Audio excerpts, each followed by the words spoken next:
Nah, ada sisa waktu, mungkin ada beberapa pertanyaan yang bisa kita jawab. Afwan, mohon nasihatnya kepada ikhwah yang sudah banyak malas hadir ta'lim kecuali hanya ketika ada daurah. Nasihat untuk semua ikhwah, nasihat untuk segenap ikhwah salafiyin, lebih memperhatikan majelis-majelis ilmu.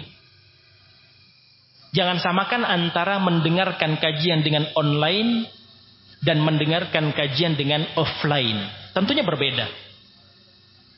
Perbanyak untuk kita melihat bagaimana perjuangan para sahabat ketika bermajlis dengan Nabi SAW. Perbanyak bagaimana kita mengetahui perjuangan para tabi'in saat mereka bermajlis dengan para sahabat dan yang seterusnya.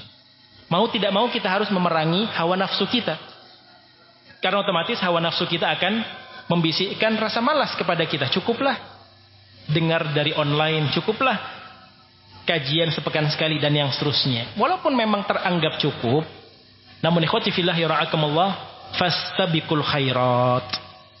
Berlomba-lombalah untuk menuju kebaikan demi kebaikan. Dan majelis ilmu seperti yang sudah kita ketahui, keutamaannya sangat banyak. Para asatidah kita pun telah membahas dari sekian banyak sisinya. Majelis ilmu ini sumber ketenangan kita. Jangan-jangan sekian banyak permasalahan hidup yang sampai saat ini kita alami karena kita bermalas-malasan dalam majelis ilmu. Kalau yang bermalas-malasan dalam majelis ilmu bukan ahlus sunnah, bukan salafi, mungkin masih mendapatkan uzur. Karena mereka belum tahu keutamaan ilmu seperti apa, keutamaan majelis ilmu seperti apa. Mereka belum tahu bahwa majelis ilmu adalah bahagian dari raudhatun min riyadil jannah, taman dari taman-taman surga. Mereka belum paham. Namun kita yang alhamdulillah sudah mendapatkan ilmu-ilmu tersebut, maka jangan sampai kita menjadi seorang yang hanya memiliki maklumat ilmunya namun tidak mengamalkan apa yang ada di tengah-tengah kita. Semoga Allah Subhanahu wa taala membantu kita semua karena ini perjuangan berat. Sebagaimana kita menjalankan amal-amal ibadah yang lainnya dengan perjuangan yang harus maksimal, mendatangi majelis ilmu pun sama. Membutuhkan pengorbanan, membutuhkan perjuangan yang ikhlas, dan tentunya mohon kepada Allah Subhanahu wa taala agar senantiasa dimudahkan langkah kita untuk menuju majelis-majelis ilmu. Wallahu a'lam bishawab. Dan mungkin nasihat tambahan kepada sebagian pihak yang suka, na'udzubillah min dzalik, menilai secara sepihak. Itu si fulan jarang ta'lim karena demikian dan demikian. Berikan uzur kepada saudara-saudara kita. Barangkali dia memiliki uzur yang tidak kita ketahui. Namun hukum asalnya kita sudah mengetahui semua. Jangan pernah sibuk dengan urusan orang lain, sibuklah dengan urusan diri kita sendiri. Ini yang dinasihatkan oleh para ulama kita. Allahumma sallim sallim.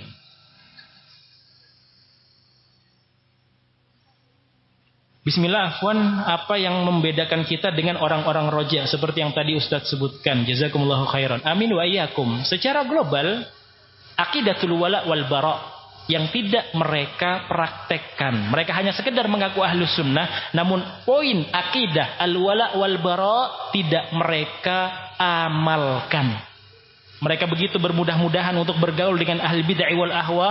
Mereka bermudah-mudahan untuk menziarahi ahli bid'ah wal ahwa yang para ulama as-salaf benar-benar memberikan tahdzir, peringatan yang sangat pada perkara-perkara tersebut. Termasuk juga yang tadi kita isyaratkan, mencintai a'immatul bid'ah. Ya silahkan nilai sendiri ketika mereka, nama-nama yang tersebutkan di atas, harus menjawab bagaimana sikap mereka terhadap Hasanul Banna, Sayyid Qutb, Yusuf Al-Qardawi. Mungkin kalau di masa kita sekarang yang bernama Mujadil, Zakir Naik, silahkan tanyakan bagaimana keadaan ulama tersebut dalam tanda kutip di tengah-tengah mereka. Allahumma sallim sallim.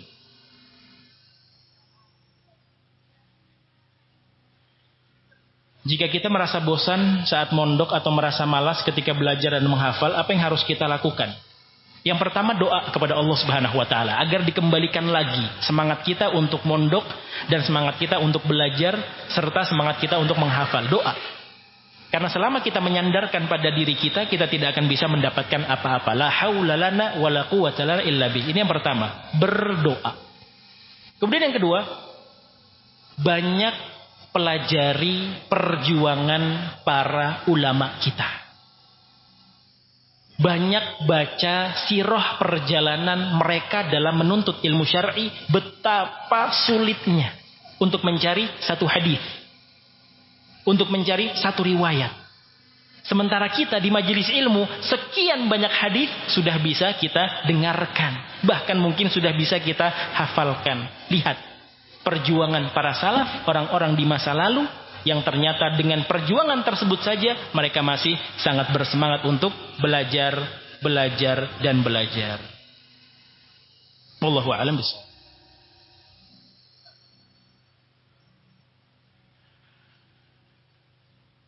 Ada istilah bid'ah hasanah, mohon penjelasannya, dan kelompok mana yang membolehkan bid'ah hasanah tersebut.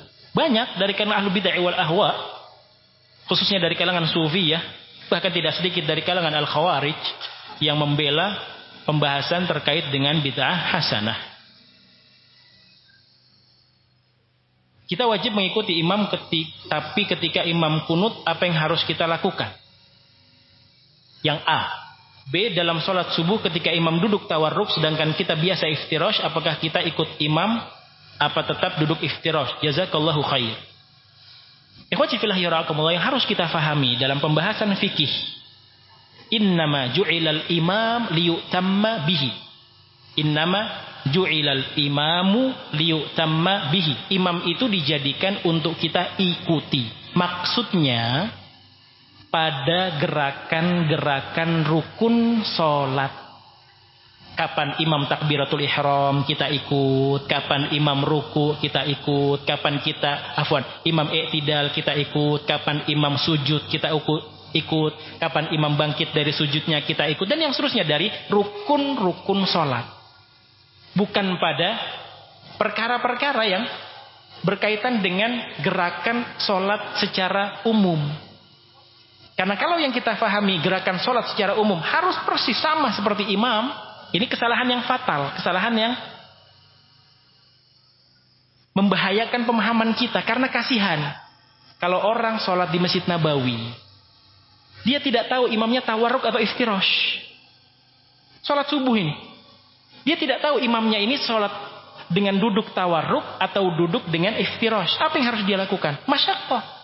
Maka itu menunjukkan pemahaman yang keliru dalam memahami hadis tersebut.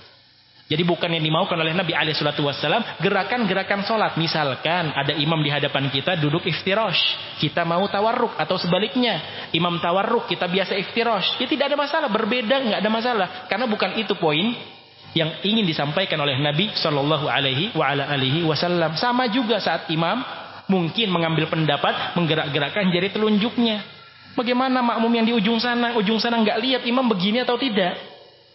Maka bukan itu pemahaman yang benar dalam memahami hadis Nabi Shallallahu Alaihi Wasallam. Rukun-rukun sholat itu yang harus diikuti. Kembali pada poin pertanyaan yang A, kita wajib mengikuti imam, tapi ketika imam kunut apa yang harus kita lakukan? Khilaf, berselisih para ulama dalam permasalahan ini.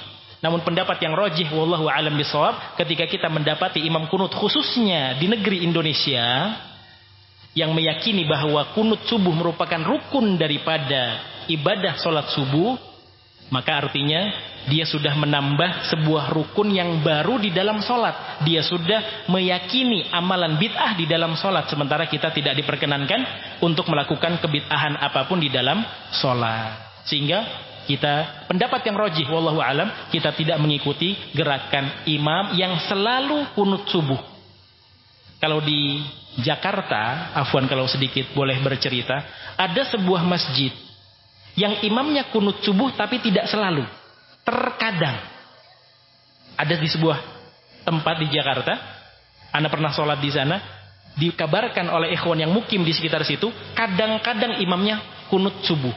Artinya sang imam tidak berkeyakinan kunut subuh ini adalah rukun. Kadang dia kerjakan, kadang tidak. Maka itu silahkan ikuti.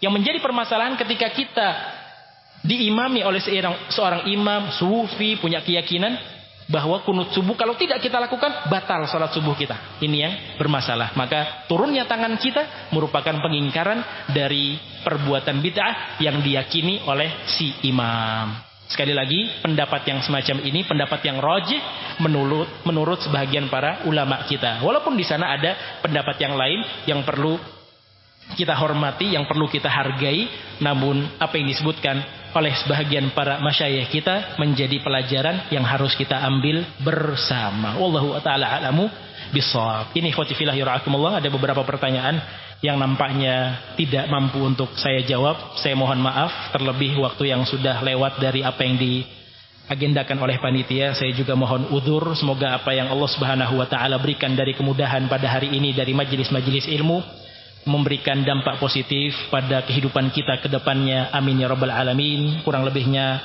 saya mohon dimaafkan. Wa bihadzal qadar kifayah. Wa sallallahu wasallama wa barak ala nabiyina Muhammad wa ala alihi wa sahbihi ajma'in. Wa akhiru da'wana anil hamdulillahi rabbil alamin. Tafaddalu ya ra'akumullah. Wassalamu alaikum warahmatullahi wabarakatuh.